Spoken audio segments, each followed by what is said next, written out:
మీ నాన్నగారికి చెప్పు అనడానికి వెళ్ళి మీ అబ్బకి చెప్పు అనడానికి ఎంత తేడా ఉందో సేమ్ ఇదే పాయింట్లో ఓ పక్క 28 మంది భారతీయులు చనిపోయిన తర్వాత కళ్ళ ఎదురుగా తన భర్తని చంపేసిన టెర్రరిస్టుల దగ్గరికి వెళ్ళి నన్ను కూడా చంపేయండి అని వేడుకుంటున్న టైంలో వెళ్ళి మోడీకి చెప్పు అని అంటే ప్రధానమంత్రి నిలబడి కొడుతున్నాడు వీళ్ళందరినీ. వాళ్ళందరూ ప్యాంట్లు విప్పి మరీ చూసి కాల్చారు అని చెప్పి ఈరోజు ఈ టాపిక్ హైలైట్ అవుతుంది. అంటే ఇది రిలీజియన్కి సంబంధించిన అటాక్స్ కాదా? నిన్న జరిగినటువంటి పహల్గామ్ అటాక్ కానీ దీని వెనుక ఒక పెద్ద ప్రాజెక్ట్ ఉంది. అంటే ఇప్పుడు భారతదేశం ఎవరిని టార్గెట్ చేయాలంటారు సార్ మీరు? అక్కడ కూర్చున్న వాళ్ళ టెర్రరిస్ట్ లీడర్స్ కొట్టాలి. పాకిస్తాన్ కి ఏం చూసుకొని ఆ ధైర్యం సార్? టూ నేషన్ థియరీ అనేది అంబేద్కర్ గారు చాలా క్లియర్ గా చెప్పారు. ఇప్పటికీ వాళ్ళే గెలుస్తూ వెళ్తారా? మనం ఇట్లాగా గివ్ అప్ చేసుకుంటూనే వెళ్ళాలా? 71 వారు గెలిచారు. కసబ్ని ఉరిదీసేటప్పుడు అసలు this is the best return gift we could give them అని చెప్పి మనం చాలా కాలర్లు ఎగరేసుకున్నాం. బస్ మాస్టర్ కి వరం ఇచ్చిన తర్వాత టెస్ట్ చేయడానికి బస్ మాస్టర్ ఏం చేశారు? హిందువులు కాశ్మీర్కి వెళ్ళడం వాళ్ళ ప్రాబ్లం. కశ్మీర్ హిందువులది కాకూడదని వాళ్ళ ప్రాబ్లం. ఈ టూరిస్టుల్లో ఒక టూరిస్ట్ ఇంటెలిజెన్స్ బ్యూరోకి సంబంధించిన పర్సన్ కూడా ఉండడం. ఏ ఇంటెలిజెన్స్ వాడు స్పెసిఫిక్ గా చెప్పాలి. నార్మల్ ముస్లిమ్స్ కి ఇక్కడ హిందువులకి విభేదాలు వచ్చే అవకాశాలు ఎక్కువ ఉంటాయి కదా. అంటే కప్ ఇరిగిపోతే దాని మీద ఫెవిక్విక్ పెట్టి పడితే కూడా క్రాక్ ఉంటుంది. టెర్రరిజం కి చెప్పు దెబ్బ కూడా మోడీ టైంలోనే జరుగుతుంది. లాస్ట్ 11 సంవత్సరాల్లో ఆ వారం రోజులు మాత్రమే ఏదైనా హడావిడి, స్ట్రిక్ట్ గా ఉంటది, అంతే. హడావిడి ఆ రోజు ఉంటది. మాట్లాడుకుంటాం. ఎంతో మంది యంగ్ ఆఫీసర్స్ చనిపోయారు. హిందూయిజం ని టార్గెట్ చేస్తున్నప్పుడు ఒకే పాయింట్ తో కంక్లూడ్ చేయాలనిపిస్తుంది. ప్రతి అవతారంలో ఒక రాక్షసుడిని చంపడానికి దేవుడు ఒక అవతారం రూపంలో వస్తాడు. మీ నాన్నగారికి చెప్పు అనడానికి వెళ్ళి మీ అబ్బకి చెప్పు అనడానికి ఎంత తేడా ఉందో సేమ్ ఇదే పాయింట్లో ఓ పక్క 28 మంది భారతీయులు చనిపోయిన తర్వాత కళ్ళ ఎదురుగా తన భర్తని చంపేసిన టెర్రరిస్టుల దగ్గరికి వెళ్ళి నన్ను కూడా చంపేయండి అని వేడుకుంటున్న టైంలో వెళ్ళి మోడీకి చెప్పు అని అంటే అది చూస్తూ ఉన్న ప్రతి భారతీయుడి రక్తం ఎంతలా మరిగిపోతుందో ప్రత్యేకంగా చెప్పాలా? 2018 సంవత్సరం నుంచి 2022 వరకు 178 మంది సివిలియన్లు, అన్నం పుణ్యం తెరగని వాళ్ళు, అట్లీస్ట్ హిందువులు ఇంకా టార్గెట్ చేసి మాట్లాడితే నిన్న రీసెంట్గా జరిగినటువంటి పహల్గామ్ అటాక్లో హిందువులనే టార్గెట్గా చేసినటువంటి టెర్రరిస్ట్ అటాక్స్ గురించి ఈరోజు డీటెయిల్గా డిస్కస్ చేయడానికి నాతో పాటు నేను దీప్తి అండ్ నాతో పాటు నేను మీ శివ. అయితే ఈ అటాక్ యాక్చువల్లీ మనం అందరం వినేది టెర్రరిస్టులు అటాక్లు అంటే రిలీజియన్కి సంబంధించింది కాదు అని చెప్పి వాళ్ళే అంటుంటారు. కానీ వాళ్ళందరూ ప్యాంట్లు విప్పి మరీ చూసి కాల్చారు అని చెప్పి ఈరోజు ఈ టాపిక్ హైలైట్ అవుతుంది. అంటే ఇది రిలీజియన్కి సంబంధించిన అటాక్స్ కాదా?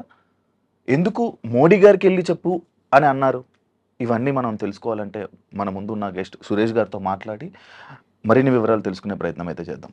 మనతో పాటు senior news analyst, senior journalist Suresh Kotachal గారు ఉన్నారు. ఒకసారి ఆయనతో మాట్లాడదాం. సార్ నమస్తే. నమస్తే సార్. నమస్తే సార్, నిన్న జరిగినటువంటి Pahalgam attack anti Hindu attack, దీన్ని ఏ రకంగా చూస్తూ we'll start the interview sir? ఇది ఏ రోజు అవుతుందో అని చూసుకుంటూ కూర్చున్నాను నేను. దీనికన్నా ముందు ఎప్పుడైనా టెర్రర్ అటాక్ జరిగినప్పుడు మీరు చెప్పినట్లు ఇంట్రొడక్షన్లో టెర్రర్ హ్యాస్ నో రిలీజియన్ అంటారు. కానీ లోకంలో ఎక్కడైనా చూడండి, ఎక్కడైనా జరిగిన మేజర్ కాన్ఫ్లిక్ట్స్ అన్ని రిలీజియన్ మీద ఉంటుంది. అన్నిటికన్నా బెస్ట్ ఎగ్జాంపుల్ ఇజ్రాయెల్. ఇజ్రాయెల్ ఒక నేషన్ అనేది వచ్చినప్పటి నుంచే వాళ్ళ మీద దాడి చేస్తూనే ఉంటారు. అది సైనా 6 డే వార్ ఉండొచ్చు, ఈజిప్ట్, సిరియా కలిసి, జార్డన్ కలిసి దాడి చేశారు, అప్పుడు కూడా ఇజ్రాయెల్ గెలిచారు. దాని తర్వాత లెబనాన్తో వాళ్ళ ఉన్న గొడవ, west bank, occupied west bank and Golan heights and Gaza ఇటువైపు, అక్కడి నుంచి దాడి, ఎక్కడి నుంచో హూతీ మిసైల్స్ పంపిస్తాడు. ఇదన్నీ తట్టుకోగలిగిన వాళ్ళు ఇజ్రాయెల్ అన్నమాట. వాళ్ళ దగ్గర నుంచి నేర్చుకోవాలి మనం. And in fact we have a common thread. మనకి ప్రాజెక్ట్ అంటే ఇది మనం అనుకుంటే ఐసోలేషన్ చూస్తున్నాయి. టెర్రరిస్ట్ అటాక్ పహల్గామ్ జరిగింది. సరే, దానికి చాలా కారణాలు ఉన్నాయి. మెయిన్లీ సెక్యూరిటీ ఫెయిలియర్ అయితే డెఫినెట్గా ఉంది. ఎందుకంటే మినిమం ఒక 10 పోలీసు వాళ్ళని ఉండాలి, అక్కడ లేరు వాళ్ళు. అది ఎందుకు లేరు అది ఇంకో స్టోరీ, అది తర్వాత ఇన్వెస్టిగేషన్ తెలిసిపోతుంది. కానీ దానికన్నా పెద్ద ఇది ఎందుకు జరుగుతుంది అనేది మన ఇండియన్స్కి, భారతీయులకి తెలియదు. ఐసోలేషన్ చూసుకుంటారు. కానీ దీని వెనుక ఒక పెద్ద ప్రాజెక్ట్ ఉంది. అది ఇప్పుడు కాదు, చాలా సంవత్సరాల ముందు వీలే లష్కర్ ఏ తోయిబా, జైషే మొహమ్మద్, అది కాకుండా మిగతా దీనికన్నా ముందు JKLF అని ఒక ఫ్రంట్ ఉండే, జమ్మూ కాశ్మీర్ లిబరేషన్ ఫ్రంట్ అని, ఇనీషియల్ టైంలో 1960s 70sలో. దాని తర్వాత వాళ్ళ చీఫ్ మక్బుల్ భట్ని పట్టుకొని ఆయన ఉరి చేసేసారు మన ఇండియన్ గవర్నమెంట్. దాని తర్వాత బంద్ అయిపోయింది ఆ బిజినెస్. మళ్ళీ 70s తర్వాత 80s 90s నుంచి మెహబూబా ముఫ్తీ వాళ్ళ సిస్టర్ని కిడ్నాప్ చేశారు, మీకు గుర్తుంటుంది. కరెక్ట్ సార్, రీసెంట్ గా కూడా హెడ్లైన్స్ లోకి వచ్చింది ఇదే టాపిక్. సో ఆ టైం నుంచి మళ్ళీ ఇది మొదలైంది. థర్డ్ టైం ఇది మళ్ళీ పీక్ ఎట్లా వచ్చిందంటే ఈ ఫరూక్ అబ్దుల్లా వాళ్ళ ఫాదరు కాంగ్రెస్ కలిసి ఒక మొత్తం ఎలక్షన్ రిగ్ చేసి పడేశారు కాశ్మీర్లో. 4% మంది ఓట్ చేశారు. 4%, మన దగ్గర 65 అంటే 4% మంది ఓట్ చేసి ఎలక్షన్ గెలిచారని చెప్పి వీళ్ళిద్దరూ కాంగ్రెస్ నేషనల్ కాన్ఫరెన్స్ కలిసి గవర్నమెంట్ ఫామ్ చేసుకున్నారు. ఆ రోజు అక్కడ ఉన్న కొంతమంది యంగ్స్టర్ తుపాకీ పట్టుకున్నారు. ఇదేంట్రా నాయన, మన దగ్గర కూడా చూస్తాం. నెక్సలైట్స్ ఎట్లా వచ్చారంటే, వాడు ఇంజనీరింగ్ చేసిన తర్వాత వచ్చి గుడిసెలో ఉంటాడు, పక్కనేమో పెద్దగా 5 అంతస్తుల బిల్డింగ్ ఉంటుంది, అక్కడ 10 కార్లు ఉంటుంది, వాళ్ళ దగ్గర 20 మంది పని మనుషులు ఉంటారు, ఏసీలు గీసు. వాడు చూసి అంటాడు నేను ఇంజనీరింగ్ చేసి ఏం ఫైదా సార్ అని చెప్పి నేను ఆడు కూడా తుపాకీ పట్టుకుంటాడు. ఆ ఫిలాసఫీ పోయింది అనుకోండి ఇప్పుడు. That is a wrong philosophy totally, and that is why naxalism has right today. కానీ అదే సమయంలో టెర్రరిజంలో if you import the same thing, terrorism కూడా అదే. You should have a cause ఏంటి? రిలీజియన్, జిహాద్, దాని మీద కాఫిర్. ఇప్పుడు కాఫిర్ అనే కాన్సెప్ట్ మీద నిన్న కూడా నేను మలయాళం న్యూస్ ఛానల్లో డిబేట్లో ఈ పాయింట్ మీద చాలా పెద్ద కాంట్రవర్సీ జరిగింది. ఒక ముస్లిం లీగ్ ప్యానలిస్ట్ వచ్చి అది కాఫిర్ అంటే అది ఎక్కడ లేదని చెప్పారు. లక్కీగా ఇంకో panelist was there and he quoted from the hadith and Quran saying that ఉంది కాఫిర్ అని. ఎట్లా డిఫైన్ చేస్తారు? నాన్ బిలీవర్ని చంపడం వాళ్ళ ఫిలాసఫీ. అక్కడి నుంచి మొదలైంది ద కాన్సెప్ట్ ఆఫ్ గజ్వాయ్ హింద్ అని చెప్పేది లోకలైజ్ మన భారతదేశానికి. గజ్వాయ్ హింద్ ఏంటంటే బేసిక్లీ ఇస్లామిక్ రూల్ భారతదేశంలో స్థాపించాలి, దానికి చేయాల్సిన పనులు ఏంటేంటి. సో మనం చూసుకుంటూ వస్తున్నాం, నార్త్లో ఉన్న ఒక వైలెన్స్ కానివ్వండి, సౌత్లో నేను వచ్చే కేరళ నుంచి, కేరళలో ఉన్న వైలెన్స్ అది ఇంకో వైపు పిఎఫ్ఐ కానీ దానికన్నా ముందు సిమి ఉండే. అది కాకుండా కర్ణాటకలో ఇప్పుడు ఎస్డిపిఐ పెద్ద ఫామ్లో వచ్చేసింది, అక్కడ కూడా హిజాబ్ కాంట్రవర్సీ చూసాం మనం. ఇటువైపు కోయంబత్తూరు వైపు మనకు గుర్తుంటుంది, నేను మీడియాలో పనిచేస్తున్న టైంలోనే అద్వానీ గారి ర్యాలీ కన్నా ముందు 54 మంది చనిపోయారు బాంబ్ బ్లాస్ట్ అప్పుడు కోయంబత్తూరులో. We're looking all this at isolation, సపరేట్గా చూస్తున్నాం. కానీ ఇంగ్లీష్లో అంటారు కనెక్ట్ ద డాట్స్ అంటారు. Moment we start connecting the dots మీకు అర్థమైపోతుంది దీని వెనుక ఒక పెద్ద కుట్ర ఉందని. And that is what this. Because మనం చూస్తున్న పేల్గామ్ చూస్తాం. ఇప్పుడు నేను రాసిస్తాను మీకు స్టాంప్ పేపర్ మీద, నెల తర్వాత ఒక్కరు కూడా మాట్లాడరు దీని గురించి. కరెక్ట్. ఇండియాలో పబ్లిక్ మెమరీస్ నోటోరియస్లీ షార్ట్.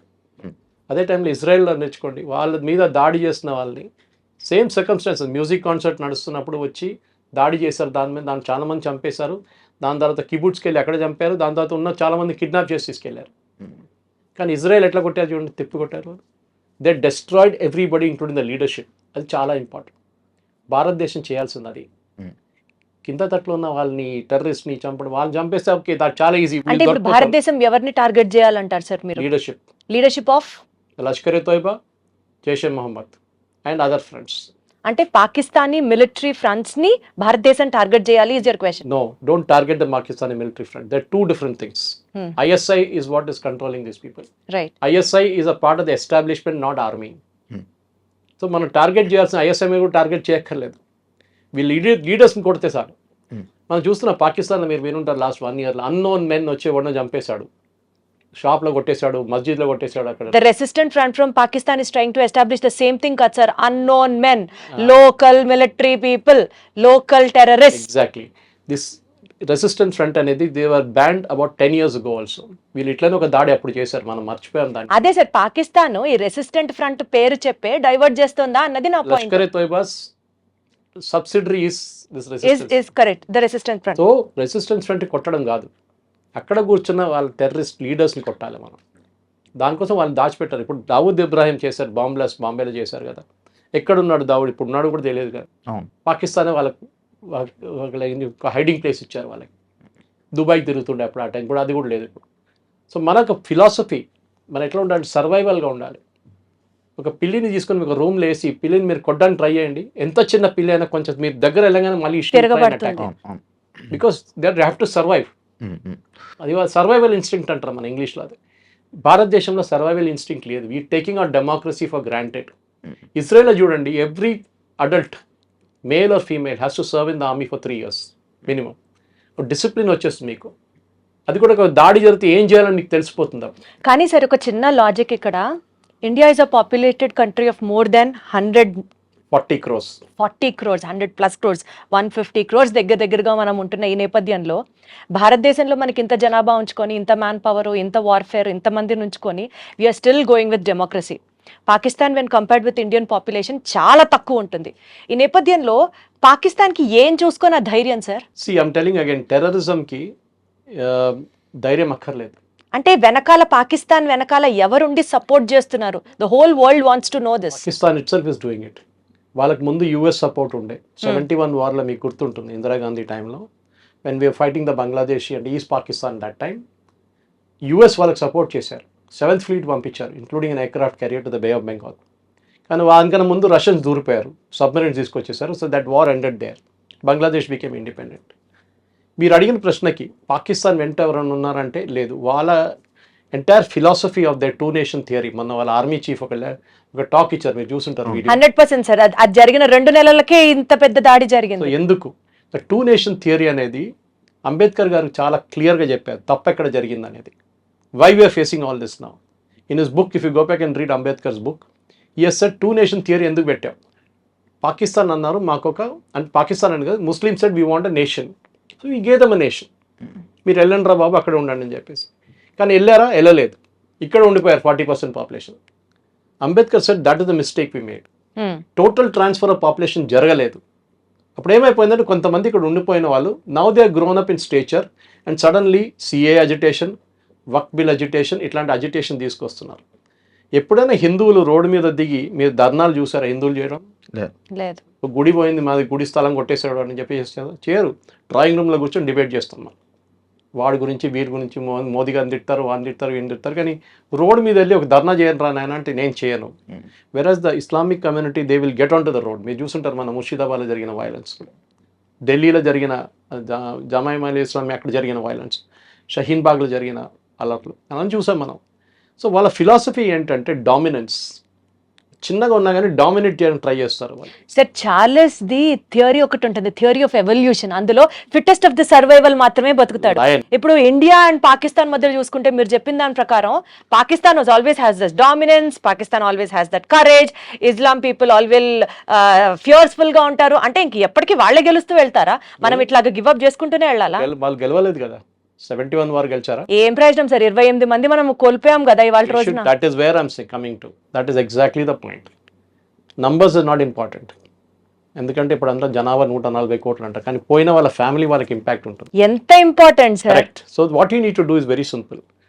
మనం ఈ ఇంటర్నేషనల్ వాళ్ళు ఏమంటారో, యుఎస్ ఏమంటారో, యూకే ఏమంటారో, యూరోప్ వాళ్ళు ఏమంటారో, సౌదీ అరేబియాలో ఉన్నప్పుడు చేస్తారు కదా ఇది attack wantedly. JD Vance in India last time Clinton వచ్చినప్పుడు. Exactly that is my point sir. Clinton వచ్చినప్పుడు అటాక్ జరిగింది, జేడీ వాన్స్ వచ్చినప్పుడు ఇప్పుడు అటాక్ జరిగింది. కరెక్ట్. పబ్లిసిటీ. టెర్రరిస్ట్ ఏం కావాలి? పబ్లిసిటీ. 26/11 జరిగినప్పుడు మనం లైవ్ టెలికాస్ట్ ఇచ్చాం వాళ్ళకి, బర్కాదత్ కర్టసీ బర్కాదత్ అని company.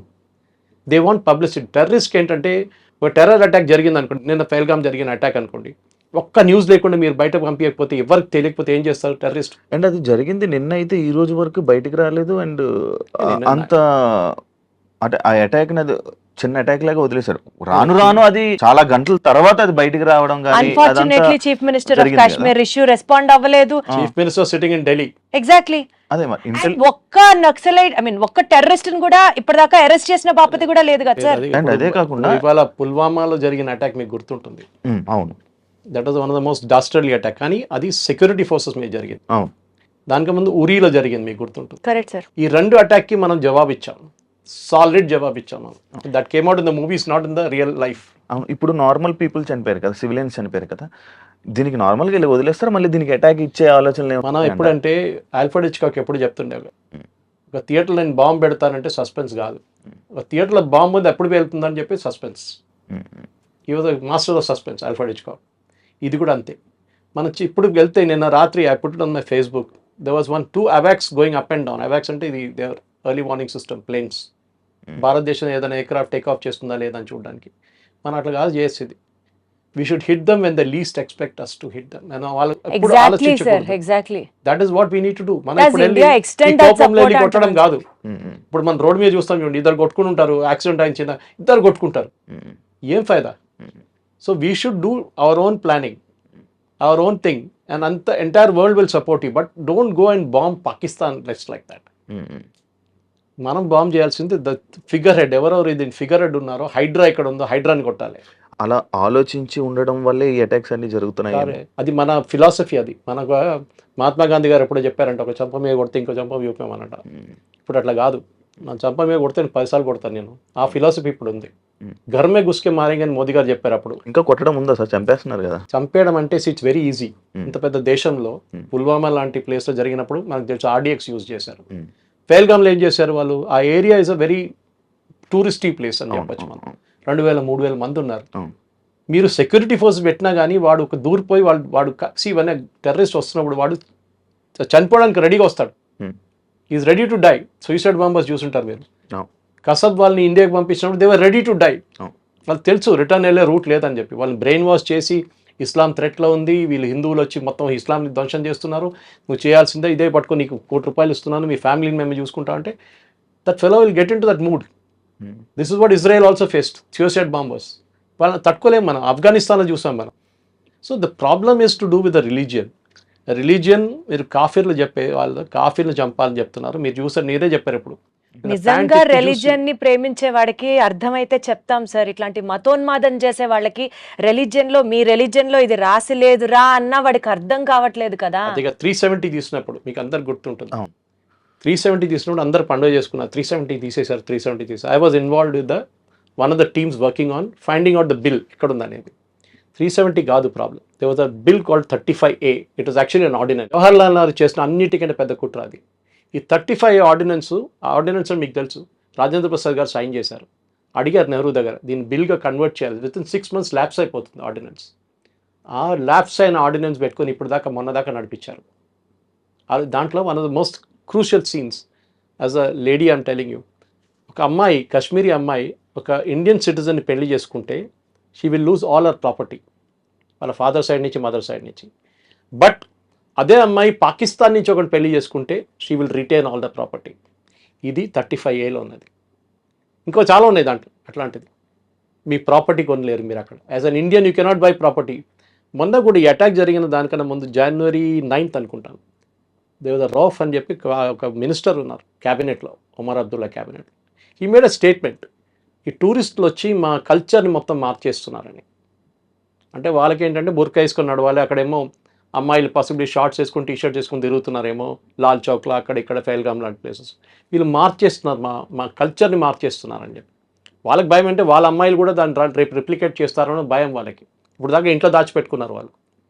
That statement has lot to do with ఈ టెర్రరిస్ట్ అటాక్ అని. సెకండ్ థింగ్ మీరు మర్చిపోకూడదు, ఇదే లాజిక్ని మనం ఎక్స్టెండ్ చేస్తే మీరు అక్కడ రాషిద్ అలీ ఇంజనీర్ అని ఒక MP ఉన్నారు, మీకు గుర్తుంటుంది, బారాముల్లా నుంచి. Is an accused in the terror case and జైల్లో ఉన్నారు. ఇప్పుడు బెయిల్ ఇచ్చారు మొన్న సుప్రీంకోర్టు. ఈ మనిషిని ఎలెక్ట్ చేశారండి, బారాముల్లా సిటిజన్స్ ఎలెక్ట్ చేశారు. అంటే అక్కడ ఉన్న లోకల్స్ కూడా సపోర్ట్ చేస్తున్నారు టెర్రరిజం. అమృత్పాల్ సింగ్ని పంజాబ్లో చేసినట్లనే they knew he's a terrorist, కానీ ఎలెక్ట్ చేశారు అది. సో మీరు టెర్రరిస్ట్ని సపరేట్గా పెట్టలేరు, పాపులేషన్ కూడా ఉంది. ఇప్పుడు లోకల్ సపోర్ట్ లేకుండా ఈ అటాక్ జరగదు. దీనికన్నా ముందు కూడా ఎన్నో అటాక్లు జరిగాయి. ఇండియన్ మిలిటరీ డ్రెస్ వేసుకొని టెర్రరిస్ట్ అటాక్ చేశారంటే అంతకన్నా హాస్యాస్పదంగా ఎక్కడన్నా మా దగ్గర లాల్ బజార్ ఉంది ట్రిమల్గిరి దగ్గర. నేను అల్వాల్ ఉంటాను, నేను ట్రిమల్గిరి దగ్గర లాల్ బజార్ ఉంది. There get everything from a pin to an elephant అంటారు. అది ఆర్మీ ఏరియా, ఎప్పటి నుంచో బ్రిటిష్ టైం నుంచి ఉన్న మార్కెట్ అది. ఆ మార్కెట్లో వెళ్తే మీకు క్యామోఫ్లాజ్ యూనిఫామ్ దొరుకుతుంది. కానీ మొన్న మన ఒక 5-6 years ముందు ఈ అటాక్ జమ్మూ కాశ్మీర్లో జరిగిన తర్వాత బ్యాన్ చేసి పడేశారు, ఎవరికి ఇవ్వరు యూనిఫామ్ అని చెప్పి. క్యామోఫ్లాజ్ యూనిఫామ్ ఎందుకు sir? Why are we Indians or why is Indian policy so accessible to everybody sir? That is a good question. Suppose I start attacking like Israel, ఇదే మనుషులు సుప్రీంకోర్టుకి వెళ్తారు రేపు. Human rights violation sir. Exactly అదండి sir. వాడు అక్కడ తిరిగి, నేను చెప్తాను మీకు ఎగ్జాంపుల్ ఇస్తాను. I often ask army officers, మీరు ఈ 7th class 8th class ఫెలోస్ని 10th class ఫెయిల్ జవాన్గా తీసుకుంటారు కదా, మీరు కొంచెం చదువుకున్న వాళ్ళు జవాన్గా తీసుకోవచ్చు కదా, ఇప్పుడు టెక్నాలజీ మారింది కదా అంటే నో. PhD అని జవాన్గా తీసుకుంటే వాడు రేపు బ్యాటిల్ ఫీల్డ్లో ఉంటే వాడు కొట్రా అని చెప్పగానే వాడు మీరు ఫైర్ చేయాలంటే సార్ వాడు అట్లా తిరిగి నిలబడి ఉన్నాడు సార్, మనం కరెక్ట్ కాదు కదా, మనం ఆపోజిట్ చూస్తేనే ఫైర్ చేయాలి కదా సార్. మనం లాజిక్ ఇస్తాడు, ఫైర్ ఎందుకు చేయకూడదు, దాని లోపల వాడు ఫైర్ చేస్తాడు చచ్చిపోతాడు. 7th class వాడు అట్లా కాదు, వాడి దగ్గర ఫైర్ చేయాలంటే ఫైర్ చేస్తాడు అంతే, కథ. ఈ won't think twice. Ignorance is a bliss sometimes, sir. Sometimes. Good. But see, the policy is very simple. We are not a nation which is aggressive. అది మన ప్రాబ్లం. అది అక్కడే వస్తాను సార్ ప్రాబ్లం అంతా. ఈ మహాత్మా గాంధీ సార్ పేరు విని వీఆర్ ఇదే నాట్ అయిపోయింది. అగ్రెసివ్ అన్న పాయింట్ కి అడుగుతాను సార్ మిమ్మల్ని. కసబ్ని ఉరిదీసేటప్పుడు అసలు this is the best return gift we could give them అని చెప్పి మనం చాలా కాలర్లు ఎగరేసుకున్నాం. సర్జికల్ స్ట్రైక్స్ చేసినప్పుడు మనతో ఎవడన్నా పెట్టుకుంటే మటాషే మేము చూపించాం చూడండి అని ప్రపంచం మొత్తం చప్పట్లు కొట్టేలా చేసాం. కానీ వీఆర్ నాట్ స్టాపింగ్ దేర్. దాడి మీద దాడి, దాడి మీద దాడి, దాడికి ప్రతి దాడి జరుగుతూనే ఉంది. సో ఈ ప్రాబ్లమ్ని అడ్రస్ చేసి ఫుల్ స్టాప్ పెట్టాలి అని అంటే మీరు అన్నట్లు ఆ హెడ్స్ ఎవరో ఫిగర్ అవుట్ చేసి అగ్రెషన్ లేని ఇండియాకి అగ్రెసివ్నెస్ తెచ్చుకొని ఫైట్ చేయడం విల్ నాట్ హ్యాపెన్. ఈ నేపథ్యంలో what is the other source? We want to end this అని అనుకుంటే కాశ్మీర్ వదులుకోవాలా? అది చాలా ఈజీ సొల్యూషన్. రేపు కాశ్మీర్ వదిలితే మళ్ళీ ఇంకోటి అడుగుతారు. ఇది భస్మాసుర్ ఎఫెక్ట్ అంటాను నేను ఎప్పుడు ఇంగ్లీష్ లో. ఒక మేనేజ్మెంట్ థియరీ ఇది. మీరు ఇచ్చిన వరం మీ తల మీద తీసుకొచ్చి పెడతారు రేపు. Simple as that. భస్మాసుర్కి వరం ఇచ్చిన తర్వాత టెస్ట్ చేయడానికి భస్మాసుర్ ఏం చేశారు? శివభగవాన్ తల మీద పెడదామని అనుకున్నారు. Same thing here. These people will not stop. Kashmir is not the problem. Kashmir is only an excuse. హిందువులు కాశ్మీర్కి వెళ్ళడం వాళ్ళ ప్రాబ్లం. హిందువులు వెళ్ళడం కాదు ప్రాబ్లం. కాశ్మీర్ హిందువులది కాకూడదని వాళ్ళ ప్రాబ్లం. వెళ్ళడం కాదు. So remember it was a major Hindu site Kashmir అనేది చాలా సంవత్సరాల నుంచి. ఆఫ్ఘనిస్తాన్లో ఉన్న ఎయిర్పోర్ట్ పేరు గందహార్ అది ఒక టైంలో. అది వీవర్ ఎ హిందూ కింగ్డమ్. మన ఎక్కడి నుంచి ఉన్నా మన కంబోడియా దాకా మీరు యాంకర్ వాట్ దాకా వెళ్ళొచ్చు మీరు. కానీ ఆ సివిలైజేషన్ పోయినప్పుడు ఏమైపోయిందంటే ఇస్లామిక్ వాళ్ళు ఎక్కడని చూడండి. I gave an example I think earlier. Syria was not a Muslim country. ఇప్పుడు 100% ఇస్లామిక్. ఈజిప్ట్ కాదు. Iraq no. Lebanon Christian country. ఇప్పుడు ఎక్కడ ఉందండి లెబనన్లో? ఒక 30% 20% ఉన్నారు క్రిస్టియన్స్ అంతే. ఎక్కడ వీళ్ళు వెళ్ళినా కానీ కంప్లీట్లీ ఇస్లామైజ్ చేసేస్తారు. We are the only civilisation and you should be proud of it. మన భారతదేశంలో ఉన్న భారతదేశం అనేది ఇది ద ఓన్లీ సివిలైజేషన్. మన 5,000 కన్నా ఎక్కువ సంవత్సరాలు మనకు కంటిన్యూస్ సీక్వెన్స్ లైనేజ్ ఉంది మనకి. Kashi is the oldest inhabited city in the world. Constantinople ఉండే, చాలా మటుకు మిగతా ప్లేసెస్ ఉండే. కానీ వాళ్ళందరూ దే హ్యాడ్ బ్రోకెన్ సివిలైజేషన్ అడిమిట్లా. మన కంటిన్యూస్గా ఉన్నాం. దానికోసం మనని వీళ్ళు వచ్చి ముందు మొఘల్స్ వచ్చారు, దానికి ముందు ఆఫ్ఘాన్స్ వచ్చారు, దాని తర్వాత పోర్చుగీస్ వచ్చారు, డచ్ వచ్చారు, ఇంగ్లీష్ వచ్చారు. They all ruled us but they could not destroy the Hindu civilisation. అది కూడా మనం గుర్తుపెట్టుకోవాలి. హిందూ సివిలైజేషన్ వాళ్ళు that is where the problem వస్తుంది. మీరు అడిగారు ప్రశ్నకి దీనికి ఎండ్ ఉందా, ఏమైనా ఎండ్ గేమ్ ఉందా అని చెప్పి. ఎండ్ గేమ్ లేదు దీనికి. ఎందుకంటే మీరు ఇజ్రాయెల్ నుంచి నేర్చుకోండి. ఇజ్రాయెల్ హనియాని కొట్టారు, నస్రుల్లాని కొట్టారు, ఎక్కడెక్కడ వాళ్ళ నేతలను వాళ్ళందరినీ కొట్టారు. కానీ ఆగిందండి? కానీ నడుస్తున్నది అప్పుడు. So we have to keep fighting. This no choice. ఇది మన సర్వైవల్ యాజ్ అ నేషన్. మనం అనుకుంటా వాడిని కొట్టేస్తే అయిపోతాయి, వాడు ఫినిష్ లష్కర్ అయిపోయింది, ఇంకోటి చేస్తాడు దాని తర్వాత. అలా అయితే మరి టూరిజం అనుకొని కాశ్మీర్కి వెళ్ళడం ఆపేయాలా? మరి మీరు ఎక్కడికైనా వెళ్ళండి. రేపు కాశ్మీర్కి వెళ్ళాను ఇక్కడ రాసి. ఇప్పుడు నేను ముందే ప్రోగ్రామ్ స్టార్ట్ అయ్యే ముందు మా ఫ్రెండ్ లేలో ఉన్నాడు, ఆయనతో మాట్లాడి. నేను కూడా వెళ్ళాను 6 నెలల ముందు. Beautiful place. కానీ అంటే ఎవరు రాడు సార్ ఇక్కడికి అంటున్నారు. కానీ ఇందులోనే ఈ టూరిస్టుల్లో ఒక టూరిస్ట్ ఇంటెలిజెన్స్ బ్యూరోకి సంబంధించిన పర్సన్ కూడా ఉండడం జరిగింది. కరెక్ట్. నేవీలో ఒక ఆయన ఉన్నారు. నేవీ ఒక ఆయన సంబంధం అంటే ఈ డిఫెన్స్ వాళ్ళే వెళ్తున్నారు. అండ్ ఇంటెలిజెన్స్ నుంచి ఏ రిపోర్ట్ అంటే ఎప్పుడైనా ఏదైనా అటాక్స్ జరిగినా కానీ ఏదైనా అయితే ఇంటెలిజెన్స్ రిపోర్టు ద్వారా ఆర్మీకి సమాచారం వెళ్ళింది, వెంటనే ఆర్మీ ఇలా తీసుకున్నారు, వెంటనే జాగ్రత్తలు తీసుకున్నారు అని చెప్తారు కదా. మరి ఇంటెలిజెన్స్ ఇంటెలిజెన్స్ ఒకటి హ్యూమన్ ఇంటెలిజెన్స్, ఇంకోటి టెక్నికల్ ఇంటెలిజెన్స్. ఇప్పుడు చాలా మటుకు మన నెక్సలైట్స్ని హ్యాండిల్ చేస్తున్నప్పుడు నల్లమల ఒక ఏరియా టైంలో నల్లమల మీరు ఎంటర్ కాలేరు. మీరు ఇప్పుడు నల్లమల మీరు డ్రైవ్ చేసుకుని శ్రీశైలం దాకా వెళ్ళొచ్చు టెన్షన్ లేకుండా. పాత జనరేషన్ తెలియదు. Possible your generation doesn't know that we could not enter Nallamala. Blue tarpaulin వేసుకొని నెక్సలైట్స్ అక్కడే ఉంటుండే దాని లోపల. ఎట్లా మొత్తం Chhattisgarh recently you saw that ఎట్లా తీస్తారు ఛత్తీస్గఢ్, జార్ఖండ్ అంతా డైలీ ₹1 తలకాయ మీద ఉన్న బౌంటీ ఉన్న వాళ్ళు చంపేస్తున్నారు. Human intelligence is very important. దానికోసం ఆర్మీ దగ్గర ఒక బడ్జెట్ ఉంటుంది. ఎప్పుడు ఆర్మీ అని కాదు, ఏ సెక్యూరిటీ ఫోర్స్ దానికి ఆడిట్ ఉండదు. తీసుకురా బాబు 10 కోట్లు అని చెప్పి ఇచ్చేస్తారు. ఆ 10 కోట్లు వీళ్ళు ఇన్ఫార్మర్స్ని పెట్టుకుంటారు, డబ్బులు ఇస్తారు, 25 లక్షలు ఇచ్చి అరే టెర్రరిస్ట్ వచ్చాడో చెప్పు మాకు అని చెప్పేసి. That is one way of knowing it. Second is technical intelligence. మీరు టెలిఫోన్ ఇంటర్సెప్ట్స్ ఉండొచ్చు, హ్యూమన్ ఇంటర్సెప్ట్స్ ఉండొచ్చు, మీరు అల్ట్రా ఫ్రీక్వెన్సీ పెట్టి ట్రేస్ చేయవచ్చు మనుషుల్ని, ఎస్పెషల్లీ బార్డర్ ఏరియాస్లో. ఈ ప్లేస్లో మీరు చెప్పిన క్వశ్చన్కి నాకు 2-3 ఛానల్స్ వాళ్ళు అడిగారు ఇదే ప్రశ్న. So I'm just repeating it. A intelligence వాడు స్పెసిఫిక్గా చెప్పారు మీకు, జనరల్గా చెప్తా. వర్షం పడుతుందా రిపోర్ట్ అంటూ మన వెదర్ రిపోర్ట్ పడుతుంది, పడితే లేకుంటే పడదు అన్నాడు. అదే సంగతి ఇది కూడా. అటాక్ జరుగుతుందని కాదు, వేర్ విల్ ఇట్ హ్యాపెన్ అని చెప్పే ఆ ప్రసక్తి మన వాళ్ళ దగ్గర లేరు ఇప్పుడు. Very few. Should we Precise. Develop on that sir? It's technical intelligence is only way and human intelligence. ఇప్పుడు ఇజ్రాయలీస్ చూడండి, వాళ్ళు హనియా ఎట్లా దొరికారు వాళ్ళకి, is the most secretive guy. Or Nasrallah ఏ బిల్డింగ్లో కూర్చొని 4 ఫ్లోర్ బేస్మెంట్ కింద ఉన్న మనిషిని కొట్టారు. వాళ్ళు ఎట్లా కొట్టారు? ఎవరో వాళ్ళ గ్రూప్లో ఎవరో ఒకరు ఉన్నారు who passed on the information. ఇది చాలా ఇంపార్టెంట్. ఇది టైం పడుతుంది అండి, అంత ఈజీ కాదు హ్యూమన్ ఇంటెలిజెన్స్ డెవలప్ చేయడానికి. ఎందుకంటే ఒకటి, ఆ ఇస్తున్న ఇంటెలిజెన్స్ కరెక్టో లేదో మనకు తెలియదు. మనం 30 మంది సోల్జర్స్ని పంపిస్తాం, సడన్లీ వాళ్ళ మీద దాడి జరగవచ్చు. సార్, ఒక మోస్ట్ పీక్ టైంలో టూరిజం పీక్ లో ఉన్న ఒక ప్లేస్ లో, మినీ స్విట్జర్లాండ్ గా పేరొందిన ఆ ప్లేస్ లో అసలు సెక్యూరిటీయే లేకపోవడం ఏంటి సార్? Good question. అండ్ అదే కాకుండా ఇక్కడ డైరెక్ట్గా వెహికల్స్ ట్రాన్స్పోర్ట్ కూడా కొంచెం ఇది లేదు, గుర్రాల మీద లేకపోతే ఇలా ట్రెక్కింగ్ చేస్తూ ఉండాలి. అంటే అలాంటి ప్లేసుల్లోని ఇప్పుడు నార్మల్గా మనం ఏదైనా ఒక ఫారెస్ట్ ఏరియాలో కానీ అటు సైడ్ ఇప్పుడు మనం ఏదైతే మనం అని అనుకుంటున్నామో బట్ గ్రే హౌండ్స్ డిపార్ట్మెంట్ అని చెప్పి మన స్టేట్కి సంబంధించింది పెడుతూ ఉంటారు. లైక్ ఇలా రాకూడదు, యాంటీ నక్సలైట్ స్క్వాడ్ వాళ్ళు కొంచెం వాళ్ళందరినీ సెక్యూరిటీగా మన టూరిస్టులకి మన భక్తులకి వీళ్ళందరికీ పెడుతుంటారు. కానీ అలాగే అంత బార్డర్లోనే అది కొంచెం డేంజరస్ ఏరియా, కొంచెం ఇది ఏరియా కదా, మినిమం సెక్యూరిటీ ఉండాలి కదా. అసలు సెక్యూరిటీ లేకపోవడం ఏంటి సార్? మనకు తెలియదు వాట్ హ్యాపెన్. దట్ ఇస్ మనం వెయిట్ చేద్దాం, ఇంకో వారం వెయిట్ చేద్దాం. వారం కూడా అక్కర్లేదు, 3-4 రోజులు తెలిసిపోతుంది ఏం జరిగింది అనేది. సెక్యూరిటీ వాళ్ళు ఉన్నారా లేకుండా. ఎందుకంటే ఈ ప్లేస్ పెహల్గాం కాదు, ఇది పెహల్గాం నుంచి కొంచెం దూరం ఉంది, 9 కిలోమీటర్ దూరం ఉంది. It's another area. బహుశా పెహల్గాంలో ఉండొచ్చు సెక్యూరిటీ ఫోర్సెస్. కానీ ఇదైపోతుందంటే మీరు ఆ ప్లేస్కి వెళ్తే ఈ టూరిస్ట్ వాళ్ళు ఏం చేస్తారంటే హోటల్ వాళ్ళు ఒక టెంట్ వేసుకొని, నిన్ను కూడా చూసుంటారు మీరు, టెంట్ వేసి 50 చైర్లు వేసేసి వాళ్ళందరినీ కూర్చోబెట్టి వాళ్ళకి మ్యాగీ ఇప్పిస్తారు. అక్కడికి వెళ్తే మీకు మ్యాగీ దొరుకుతుంది, అక్కడ మ్యాగీ టీ ఇచ్చేసి మిమ్మల్ని చూసుకొని మీరు కొంచెం తిరుగుతారు, గేమ్లు ఆడుకుంటారు, అంతే. దాని తర్వాత దిగేసి కిందకి వచ్చేస్తారు. సో పాసిబ్లీ పెహల్గాంలో ఉండేమో సెక్యూరిటీ ఉంటుంది 100%. ఈ స్పాట్లో ఈ మూవింగ్ క్రౌడ్ ఇది. ఈ పొద్దున మీరు వెళ్తే టెంట్ ఉండదు, సాయంత్రం కానీ టెంట్ పడుతుంది అక్కడ. సో అది చేంజ్ ఆఫ్ స్ట్రాటజీ ఉండాలన్నా నెక్స్ట్ టైం నుంచి హోటల్ వాళ్ళని ఇన్ఫార్మ్ చేయమని చెప్పాలన్నా అది కూడా ఉండొచ్చు. మీరు చెప్పిన ప్రశ్నకి హోటల్ వాళ్ళు టిప్ చేసి ఉంటారా? That is also another question. ఇట్లాంటి మీరు ఐడి కార్డ్ ఇచ్చినప్పుడు టెర్రరిస్ట్లకి ఇన్ఫర్మేషన్ వెళ్తుంది కానీ ఇంటెలిజెన్స్ డిపార్ట్మెంట్ కి మాత్రం ఇన్ఫర్మేషన్ రాదా sir? That is what I am saying.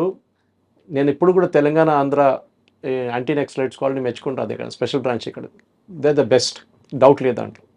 మొత్తం నక్సలిజం వైప్అవుట్ చేసేసారు. ఇప్పుడు Chhattisgarh and Jharkhand are doing a very good job. Maharashtra కూడా గద్రిచోలి వైపు. సో పాయింట్ ఇస్తుంది, హ్యూమన్ ఇంటెలిజెన్స్ అనేది ఒక కోఆర్డినేట్స్తో మ్యాచ్ చేసుకోవాల్సి వస్తుంది.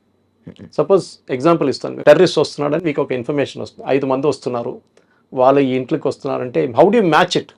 మీరు ఒకసారి అక్కడ వెళ్ళినప్పుడు ఎవరు ఉండరు, మీ మీద దాడి చేస్తారు, మీ సోల్జర్స్ చనిపోతారు. అప్పుడే who is responsible? Commanding officer మీద వచ్చి పడుతుంది. నీకేం బుద్ధి లేదా, నువ్వు అట్లా పంపిస్తావు మనుషులు అని చెప్పి. సో ఇట్ ఈస్, మీరు ఆ పొజిషన్లో ఉన్నప్పుడు మీకు అర్థమవుతుంది. Some time it is a fraction of a second decision making అన్నమాట. ఇంటెలిజెన్స్ వచ్చిందా, ఆన్ ద గ్రౌండ్ ఇంటెలిజెన్స్ వచ్చిందా లేదు. డ్రోన్ ఇప్పుడు మనం డ్రోన్ చాలా మటుకు యూజ్ చేస్తాం. నిన్న అటాక్ కూడా తర్వాత డ్రోన్ యూజ్ చేస్తాం రాత్రి అంతా. కానీ వీళ్ళు ఏం చేస్తారు, సివిలియన్ క్లోత్స్లో మారిపోతారు. మీరు గుర్తుపడతారా ఇంకో సివిలియన్కి? ఈయనకి గుర్తుపట్టలేరు. తుపాకీ లేదు, ఏం లేదు చేతిలో, ఈజ్ వాకింగ్ అరౌండ్. ఏదో లైన్ డ్రా, ఇవాళ డ్రాయింగ్స్ అని చేశారు, పోర్ట్రేట్ స్కెచ్ అని చేశారని చెప్తున్నారు. కానీ వీళ్ళు దొరుకుతారు, వీళ్ళు చంపేస్తే వీళ్ళు చనిపోతారు, నో ప్రాబ్లం. ఇంకా 10 మంది లేస్తారు ఇట్లా. బుర్హాన్ వానీ కేసు మీకు తెలుసు, కిత్నే బుర్హాన్ గయో కిత్నే బుర్హాన్ ఆయే, అదే జరుగుతుంది కదా. సో ఇది కాన్స్టెంట్ సప్లై ఆఫ్ పీపుల్. గాజాలో మీరు చూశారు ఎంతోమంది టెర్రరిస్ట్ని చంపారు, మళ్ళీ కొత్త వాళ్ళు వస్తున్నారు బయటికి. In that religion is like that. Fanaticism అంటారు దాన్ని ఇంగ్లీష్లో. Correct sir. ఎందుకంటే మిమ్మల్ని బ్రెయిన్ వాష్ చేసేసారు. That your religion is and me religion under threat అండి, మీ రిలీజన్ ఉండకపోతే మీది అది ఉండదు, మీది ఉండదు, హిందువులు వస్తున్నారు చేస్తున్నారు. మనం అది సిఏ అజిటేషన్ టైంలో చూసాం మనం. సిఏ టైంలో ఇంత పెద్ద అజిటేషన్ చేశారు వీళ్ళు. ఏంటి, ఐ మీన్ ఒక మనిషికి సిటిజన్షిప్ ఇవ్వడం అనేది గవర్నమెంట్ ఆఫ్ ఇండియా ప్రొరగేటివ్. ముస్లిమ్స్ని పాకిస్తాన్ పంపిస్తారు, ఎవరన్నారండి? ఈ నెరేటివ్ బిల్డింగ్లోనే బహుశా మీరు చెప్పిన ప్రశ్నకి BJP has lost it or the government has lost it. Narrative బిల్డింగ్లో నేను ఎప్పుడు చెప్తాను, నెరేటివ్ బిల్డ్ చేయడం చాలా ఇంపార్టెంట్. ఇజ్రాయెల్ చూడండి, Israel always loses on narrative. ఒక బాంబు వేయంగానే టెర్రరిస్ట్ మీద పడుతుంది కానీ 50 మంది పిల్లలు చనిపోయాయని చెప్పి హమాస్ వాళ్ళు పుకార్లు లేపుతారు. సింపతి అప్పుడు అక్కడికి వెళ్ళిపోతుంది. ఇలాంటి అటాక్స్ వల్ల లైక్ ది రిలీజియన్ అటాక్స్ అని అనుకోవచ్చు. ఇలాంటి వాటి వల్ల నార్మల్ ముస్లిమ్స్కి ఇక్కడ హిందువులకి విభేదాలు వచ్చే అవకాశాలు ఎక్కువ ఉంటాయి కదా? ఉంటాయి, డెఫినెట్గా ఉంటుంది. నేను చెప్తాను మీకు, సిఏ అజిటేషన్ జరిగినప్పుడు కేరళలో మా ఊర్లో మా విలేజ్ నుంచి 4 కిలోమీటర్ దూరంలో ఒక సూపర్ మార్కెట్ ఓపెన్ చేశారు ఆర్ఎస్ఎస్ వాళ్ళు. ఏం జరిగిందంటే అక్కడున్న హిందూ పిల్లల్ని వర్క్ చేస్తున్న ఎంప్లాయీస్ని పంపించేశారు ముస్లిం ట్రేడర్స్ వాళ్ళ సూపర్ మార్కెట్ నుంచి. వీళ్ళేం చేశారు, సరే నువ్వు పంపిస్తావు కదా, మేము సూపర్ మార్కెట్ పెట్టుకుంటే వీళ్ళు పెట్టుకున్నారు. మీరు అడిగిన దానికి కూడా ఉంది, బాయ్కాటింగ్ ఆఫ్ షాప్స్ అన్నారు. అది ఈవెన్ వెస్ట్ బెంగాల్లో జరిగింది, మనం చూసాం దీనికన్నా ముందు. కావాలని చెప్పి వీళ్ళ దగ్గర ఏం కొనుక్కోకూడదు మీరు అంటారు. అది ఒక వారం నడుస్తుంది, 10 రోజులు నడుస్తుంది, దాని తర్వాత మర్చిపోతాడు. పొద్దున ఏమైనా కావాలంటే వెళ్ళి ఒకటి పాలు కొనుక్కుంటాడు, పాల ప్యాకెట్. ఇదంతా నడుస్తూనే ఉంటుంది. సో కమర్షియల్గా విభేదాలు డెఫినెట్గా వచ్చేస్తుంది, దాంట్లో డౌట్ లేదు. ఇప్పుడు కూడా మీరు ఒక నార్మల్ స్లీపర్ సెల్ మనిషిని చూస్తే మీకు అర్థం కాదు. వాడు పొద్దున్న లేస్తాడు, పక్కన షాప్కి వెళ్ళి పాల ప్యాకెట్ తీసుకొస్తాడు, టీ తయారు చేస్తాడు, 9 కాగానే స్నానం అంతా చేసి రెడీ ఆఫీస్కి వెళ్తాడు. You will think is a normal guy. మన కోయంబత్తూర్ కుక్కర్ బ్లాస్ట్ కేసులో ఆ కుక్కర్ బ్లాస్ట్ చేసిన మనిషి ఆయన చనిపోయాడు కదా, దాని తర్వాత వాళ్ళ వైఫ్ ఆమె కూడా తెలియదు ఆయన చేస్తున్నాడు అని చెప్పి రాత్రిపూట కూర్చొని సోల్డరింగ్ చేస్తున్నాడు. ఏంటంటే నా ఏదో పని ఉంది, సోల్డరింగ్ నేను చేసుకుంటాను. వాడు బాంబులు తయారు చేస్తున్నాడు. వాళ్ళ ఇంట్లో ఉన్న వాళ్ళకి తెలియదు. ఇప్పుడు ఆలోచించండి, బయట వాళ్ళకి ఏం తెలుసు. సో మీరు అడిగిన ప్రశ్నకి డిఫరెన్స్, విభేదాలు ఉంటాయి, డెఫినెట్గా ఉంటుందండి. ఒక మిస్ట్రస్ట్ అంటారు. విభేదం అంటే దానికన్నా మిస్ట్రస్ట్ అంటే ఈడేం చేస్తాడో ఈడే నన్ను మళ్ళీ. ఇది కేరళలో జరిగిన లవ్ జిహాద్ కేసెస్లో చాలా వచ్చినాయి. అది వీటి వల్ల ఏమైనా ప్రాబ్లమ్స్ వచ్చే అవకాశాలు చాలా ఉన్నాయి. మిస్ట్రస్ట్ వస్తే ఒకసారి చెప్తారు కదా, ఒక క్రాక్, ఒక కప్పు ఇరిగిపోతే దాని మీద ఫెవిక్విక్ పెట్టి పడితే కూడా క్రాక్ ఉంటుంది ఎప్పుడు. So you have lost the trust. చాలా ఇంపార్టెంట్. ముస్లిం కమ్యూనిటీ ఆలోచించాలి. ఇది అందరిని తప్పు పడతలేము అగైన్, కానీ you are not condemning it. ఒకడు వచ్చి నేను జిహాద్ అంటే మీరు ఏం చేస్తున్నారు, సిఏ సపోర్ట్ చేస్తున్నారు, ఎందుకు? యూఆర్ సపోర్టింగ్ వకఫ్. మీకు ఏం తెలుసు వకఫ్ గురించి? I can argue 1 hour on it. ఏ ఆర్గ్యుమెంట్ తీసుకుని డెమాలిష్ చేస్తాను నేను. అది కాదు. That problem is fanaticism in that community. అది ఇక్కడ కాదు, ఏ దేశంకైనా అండి. అమెరికాలో ఇప్పుడు చూస్తున్నాం, పుష్ బ్యాక్ చూస్తున్నాం మనం. అక్కడ హమాస్ సపోర్టర్స్ని, ప్యాలెస్టైన్ వాళ్ళు పంపించేస్తారు యుఎస్ గవర్నమెంట్. ఎందుకు? They also realise. యూరోప్లో కూడా సేమ్ ప్రాబ్లం ఉంది వాళ్ళు. అండ్ ఇంకొకటి, మోడీ గారికి వెళ్ళి చెప్పండి అని అన్నారు కదా, అంటే అలా అనడం వల్ల అది మోడీ గారి కోపం మీద, అంటే మోడీ గారు ఎక్కువ హిందుత్వానికి ఎక్కువ సపోర్ట్ చేయడం, అదే కాకుండా అయోధ్యకి దీనికి ఏమైనా లింక్ ఉందా? మోదీ గారికి వెళ్ళి చెప్పంటే ఇప్పుడు ఓపెనింగ్ కామెంట్ ఇచ్చి వెళ్ళి చెప్పుకోరా ఎవరి దగ్గర చెప్పు. బికాస్ ఆ మనిషి మిమ్మల్ని ఆపుతున్నాడు. నువ్వు కావాలంటే వెళ్ళి చెప్పుకో మన దగ్గర, ఏం చేస్తాడు చూద్దామని చెప్పి. అంటే అదే లైక్, అంటే ఈయన మోడీ హిందుత్వంకి సపోర్ట్ చేయడం కానీ, ఈ అయోధ్యకి సంబంధించి కానీ, ఈ 370 అయోధ్య కాదు, మోదీ కాదు, ఇంకే, అంటే ఇవన్నీ జరగడం వల్ల దీని వల్ల కక్షతో మోదీ ఒక figure head. Is a one example of it అనమాట. ఒక ప్రధానమంత్రి నిలబడి కొడుతున్నాడు వీళ్ళందరినీ, ఎవరిని పట్టించుకోవట్లేదు. సర్జికల్ స్ట్రైక్ చేస్తున్నాడు, బాలకోట్ చేశారు, అన్ని చేశారు. ఎంత చేసినా కానీ మమ్మల్ని అసలు మేము ఆపలేకపోతున్నాం. ఇది చేసిన తర్వాత నువ్వు వెళ్ళి మోదీ గారు చెప్పు. కానీ సార్, ఈ నేపథ్యంలో టెర్రరిజానికి ఫుల్ స్టాప్ పెట్టేది కూడా మోడీయే అని నడుస్తున్న ఈ టైంలో మీరు ఏం చెప్తారు సార్? ఎందుకంటే the most unsolved disputed case Ayodhya, అది మోడీ టైంలోనే వీ గాట్ హియరెన్స్ ఫర్ ఇట్. ఇట్లా చాలా సర్జికల్ స్ట్రైక్స్ తీసుకుంటే మోడీ టైంలోనే జరిగింది. ఇలాంటివి మాట్లాడుతున్నప్పుడు టెర్రరిజంకి చెప్పు దెబ్బ కూడా మోడీ టైంలోనే జరుగుతుంది అని కూడా ఒక వాదన ప్రచారంలోకి ఉంది. What do you say? Last 11 సంవత్సరాల్లో పెద్ద బాంబ్ బ్లాస్ట్ జరిగిందని చెప్పండి, apart from Jammu Kashmir and north east. Right. UP హయాంలో మనం చూసాం Mumbai blast, German bakery blast, Coimbatore blast, చాలా జరిగింది అట్లా. మీరు ఎన్నో తీసుకోండి, సంజౌతా ఎక్స్ప్రెస్ బ్లాస్ట్. ఎందుకంటే ఇంటెలిజెన్స్ అనేది, మీరు ఇప్పుడే అడిగారు ఇంటెలిజెన్స్ గురించి. మనకి కొన్ని కేసెస్లో 99 కేసెస్లో యాక్చువల్లీ ఈ బాంబ్ దాడి అంతా ఆపేస్తారు, కానీ బయట చెప్పరు ఎట్లా దొరికారు వాళ్ళు. అనవసరంగా పానిక్ ఎందుకు? Next time that terrorist will not use that method. For example satellite phones, US లో బర్నర్ ఫోన్స్ అని యూజ్ చేస్తున్నారు. ఇప్పుడు ఫోన్స్ యూజ్ చేస్తారు, కానీ సెక్యూరిటీ ఫోర్స్ చెప్పారనుకోండి, మేము ఇన్ని ఇట్లా పట్టుకున్నాం, మేము వాడి ఫోన్ ట్రాక్ చేసామని చెప్తే next time he won't use it. They will try some other method. అప్పుడు సెక్యూరిటీ ఫోర్సెస్ అదే, they have to be lucky all the time. Terrorist has B lucky only once అంటారు ఇంగ్లీష్లో. ఇది 9/11 జరుగుతానని ఎవరైనా ఆలోచించారండి? వీ కెనాట్ ఈవెన్, మనకు అసలు idea రాదు ఒక ప్లేన్ తీసుకొని ఒక బిల్డింగ్ మీద కొట్టడం అనేది. కానీ ఎవడో ఆలోచించాడు అది. Never late then ever. ఇప్పుడు ఏం చేయాలి సార్ మనం, అది చెప్పండి. ఏం లేదు, ఆ సెక్యూరిటీ కల్చర్ తీసుకురావాలమ్మా దాంట్లో. నేను మళ్ళీ ఎగ్జాంపుల్ ఇచ్చాను, రోడ్ మీద ఇద్దరు కొట్టుకుంటే మీరు పక్క నుంచి వెళ్ళిపోతారు, ఏం పోయిందిలే వాడు ఇద్దరు కొట్టుకుంటున్నా అని చెప్పేసి. రోడ్ మీద ఒక బ్యాగ్ కనిపిస్తే మీరు ఏం చేస్తారు, నేను మళ్ళీ పోలీసు వాడు పిలుస్తాడు అక్కడికి వెళ్ళాలి. ఆ కల్చర్ లేదు మన దాంట్లో. ఒక బాంబ్ బ్లాస్ట్ జరిగితే పారిపోతారు అందరూ, ఎవడు అక్కడ ఉండడు. ఇజ్రాయిల్లో చూడండి, వాళ్ళు అక్కడ ఉంటారు, ఉండి హెల్ప్ చేస్తారు, ఎందుకంటే they are trained in it. వాళ్ళకి ట్రైనింగ్ ఇస్తారు, వాళ్ళ 3 years సర్వీస్లో మెడికల్ ట్రైనింగ్ కానివ్వండి, మిగతా అన్నీ ఇస్తారు వాళ్ళకి. They know how to respond. కానీ మన దాంట్లో డిసిప్లిన్ లేదు, షార్ట్ మెమరీ. మోదీని తిట్టడం అన్నిటికంటే ఫేవరెట్. మోదీ అది చేశాడు, మోదీ ఇది చేశాడు, గుజరాత్ రైడ్ చేశాడు, అన్నీ చెప్తారు, ఇప్పుడు కూడా చెప్తూ ఉంటారు. కానీ మోదీ ఏం మంచి పని చేశాడు అది చెప్పట్లేదు. సిఏ ఉండొచ్చు, ఆర్టికల్ 370 చేసి ఉండొచ్చు, ఇదన్నీ చేశారు కదా. అన్ని ఐటమ్స్ స్టిక్ ఆఫ్ అయిపోయినాయి, ఒక యూసీసీ ఒకటే మిగిలిపోయింది. ఏం వకఫ్ బిల్ పాస్ చేశారు, ట్రిపుల్ తలాక్ బ్యాన్ చేశారు. Exactly sir. ఇంత చేసిన తర్వాత కూడా ఆ కోపం మోదీ గారి మీద ఉన్న కోపం వీళ్ళ దగ్గర ఉంది, ఈ టెర్రరిస్ట్ దగ్గర ఉంది. దానికోసం ఆ స్టేట్మెంట్ వెళ్ళి మోదీ గారు చెప్పుకో, not that he will kill that lady, కూడా డన్ ఇట్. చేసి చంపేస్తే 2 నిమిషాలు, ఒక 30 seconds పని అది.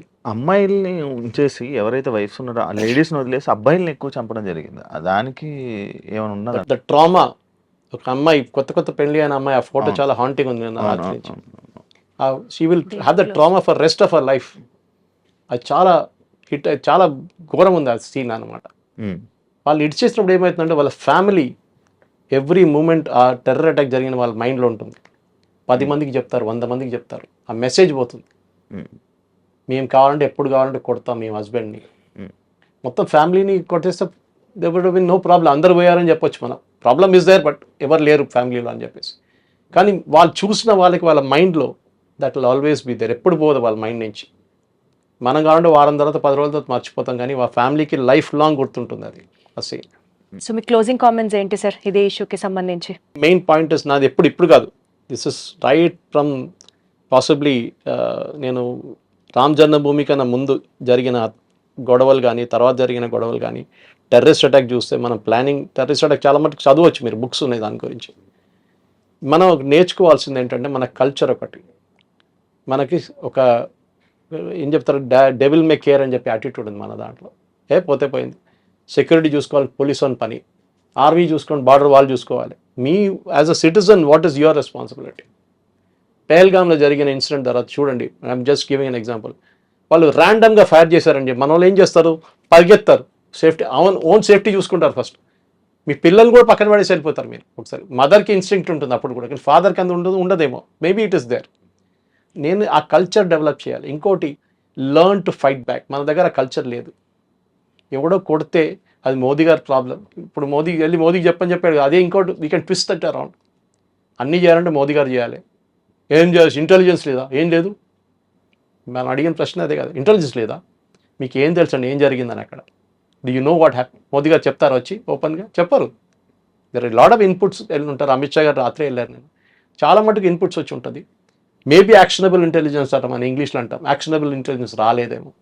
సో మన దాంట్లో ఒక కల్చర్ డెవలప్ చేయడం మన దాంట్లో లేదు. మీరు దానికోసం ఒక ఆర్మీ లేకుంటే ఒక ఎయిర్ ఫోర్స్ లేకుంటే ఒక నేవీ ఆఫీసర్ని చూసినప్పుడు వాళ్ళ డిసిప్లిన్ చూడండి, మన నార్మల్ ఒక సివిలియన్ డిసిప్లిన్ చూడండి, చాలా డిఫరెన్స్ ఉంటుంది వాళ్ళ బిహేవియర్ కానీ ఏదైనా కానీ. There might aberrations here and there. మన బెంగళూరులో జరిగిన గొడవ అదంతా ఉండొచ్చు, కానీ ఓవరాల్గా మన దాంట్లో మన దేశాన్ని మనం we are proud to be an Indian అని మనం చెప్పట్లేదు. ఎప్పుడైనా కానీ అమెరికాలో నా గ్రీన్ కార్డ్ వస్తుందా, నేను ఆస్ట్రేలియాకి వెళ్ళిపోతే పిఆర్ వస్తుందా? ఈ దేశంలో ఇక్కడ పుట్టారు, ఇక్కడ పెరిగారు, ఇది ఈ దేశం ఎందుకు ఇడిసేస్తున్నారండి? డబ్బులు సంపాదించుకోండి, ఎవరు వద్దనట్లేదు, నో రాంగ్. బట్ మీరు అక్కడ వెళ్ళి భారతదేశం గురించి క్రిటిసైజ్ చేయకండి. ఇక్కడున్న డ్రైనేజ్ కానివ్వండి, ఇక్కడున్న వరదలు వచ్చినా, వర్షం పడినా, అది కాదు చెప్పేది. You should be proud of your country. Israel నేర్చుకోండి. Israel is one example. మళ్ళీ రిపీట్ చేస్తున్నాను ఇజ్రాయెల్ గురించి. వాళ్ళ దగ్గర చాలా గొడవలు ఉన్నాయి. బెంజమిన్ నెటన్యాహుకి కోర్టులకి అక్కడ గొడవ, వాళ్ళ అపోజిషన్తో గొడవ, కానీ వాళ్ళు బయట యునైటెడ్గా ఉంటారు. వాళ్ళు ఇంగ్లీష్లో ఎప్పుడు అంటారు కదా, united we stand, divided we fall. We always have fallen Indians. దానికోసం ముఘల్స్ వచ్చారు, దానికోసం బ్రిటిష్ వచ్చారు, దానికోసం వచ్చారు, బికాస్ వీ వర్ నెవర్ యునైటెడ్గా ఉంటే మనకి ప్రాబ్లం లేకుంటే. కానీ అన్ఫార్చునేట్లీ మన దాంట్లో ఇక మీ కాస్ట్ ఏంటి, మీ జాతి ఏంటి, ఇదే అడుగుతారు ఇప్పుడు ఎక్కడ వెళ్ళినా కానీ. కానీ ఏవైనా సార్ ఇలాంటి అటాకులు జరిగినప్పుడు, ఇలాంటి ఏవైనా అవుతున్నప్పుడు ఆ వారం రోజులు మాత్రమే ఏదైనా స్ట్రిక్ట్ గా ఉంటది, హడావిడి ఉంటది. దాని తర్వాత మళ్ళీ సిస్టమ్ అంతా మళ్ళీ నార్మల్ అయిపోద్ది, యథావిధిగా వెళ్ళిపోతుంది. ఎంతో మంది యంగ్ ఆఫీసర్స్ చనిపోయారు టెర్రరిస్ట్ టెర్రరిస్ట్ అటాక్స్లో. ఎవరి పేరైనా మనకు గుర్తుందండి? వాళ్ళ ఫ్యామిలీకి పోయింది అంతే. అండ్ ఆఫీసర్స్ కూడా అంతే సార్, 1 వీక్ పని చేస్తారు, దాని తర్వాత మళ్ళీ నార్మల్ అయిపోతారు. అందువల్లనేమో ఈ అటాక్స్ మళ్ళీ జరుగుతున్నాయి. అది ఫెటిక్ అంటారు ఒక పార్ట్. మీరు ఎన్ని రోజులు అదే చేస్తారు, దానికోసం రొటేట్ చేస్తారు వీళ్ళని కంటిన్యూస్గా. అక్కడ ఉంచారు ఒకటి రాష్ట్రీయ రైఫిల్స్ ఉన్నారు, మెయిన్లీ జమ్మూ కాశ్మీర్లో రాష్ట్రీయ రైఫిల్స్ ఉంటారు, వాళ్ళు కూడా రొటేట్ చేస్తారు, వాళ్ళ హోమ్ డిఫెన్స్ వాళ్ళ యూనిట్ పంపిస్తారు మళ్ళీ. అది ఒక మేజర్ పార్ట్. సెక్యూరిటీ ఫోర్స్ని ఎప్పుడైనా తప్పు పట్టచ్చు, వాళ్ళు ఎప్పుడు చూసినా వాళ్ళ బందూక్ మీద వాళ్ళ ఫింగర్ ఉంటుంది ఆన్ ద ట్రిగర్. కానీ పర్మిషన్ ఉంటేనే ఫైర్ అట్లేం లేదు, at the local level commander can take decision. ఏ పర్మిషన్ అక్కర్లేదు, మీరు ఏదో న్యూక్లియర్ మిసైల్ ఫైల్ చేయట్లేదు. At that point in time the terrorist in standing, మీ ముందు టెర్రరిస్ట్ ఒకటి మీ మీద కాల్ తెస్తున్నాడు, మీరు ఎవరిని పర్మిషన్ అడగట్లేదు, you can fire back. Commander లెవెల్లో చాలా డిసిషన్ తీసుకుంటారు వీళ్ళు. Right sir.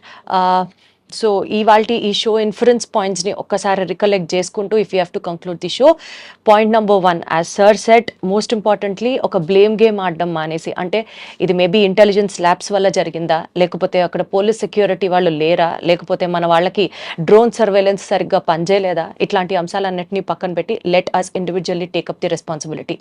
ఆ అటాక్ జరుగుతున్న టైంలో how did we retaliate back or we stand in front of the terrorist and say shoot me అని అన్నది నిజంగా కూడా వాస్తవానికి అక్కడ జరగలేదు point. Next point number 2 to be taken, terrorism అన్న వెంటనే ఒక ముస్లింని దాడి చేయకుండా as so we say Indian culture is great, we're proud to be an Indian అని మాట్లాడతాం కదా. ఈరోజు మనకి ముస్లిం ఫ్రెండ్స్ని కూడా ఈక్వల్గా అదే ప్రేమతో వాళ్ళని ఆదరిస్తాం కదా. So let us not blame the whole game on Muslims or Muslim as a religion. ఆ రిలీజియన్లో ఉన్నటువంటి ఆ ఇగ్నోరెన్స్ని ఇప్పుడు ఈ కమ్యూనిటీలో స్టాండ్ అవుతున్న ముస్లిమ్స్ని కూడా ఫేస్ చేసి అపోజ్ చేస్తే then probably we could look at a bigger picture to it. And most importantly deepest condolences to all the families ఎవరైతే వాళ్ళని కోల్పోయారో, వాళ్ళని ఈ అటాక్లో వాళ్ళు పాపం చనిపోయారో, ఆ ఫ్యామిలీ మెంబర్స్ అందరికీ డీపెస్ట్ కండోలెన్సెస్ తెలియజేసుకుంటూ, హిందూయిజంని టార్గెట్ చేస్తున్నప్పుడు ఒకే పాయింట్తో కంక్లూడ్ చేయాలనిపిస్తుంది. ప్రతి అవతారంలో ఒక రాక్షసుడిని చంపడానికి దేవుడు ఒక అవతారం రూపంలో వస్తాడు. నిజంగా if it is this war is between Hindu and Muslim, తిరిగి మళ్ళీ హిందూయిజంలో ఒక అవతారం వస్తాడు. ముస్లిమ్స్లో ఏదైతే ఇస్లాం అన్న ఒక రిలీజియన్ పేరుతో ఈ మారణ హోమాన్ని క్రియేట్ చేస్తున్నారో అదే అంశానికి ఫుల్ స్టాప్ పెట్టడానికి ఇంకొక అవతార పురుషుడు రావాలి అని మనస్ఫూర్తిగా కోరుకుంటూ ఐ స్టిల్ సే మేరా భారత్ మహాన్. Thank you so much. జై హింద్.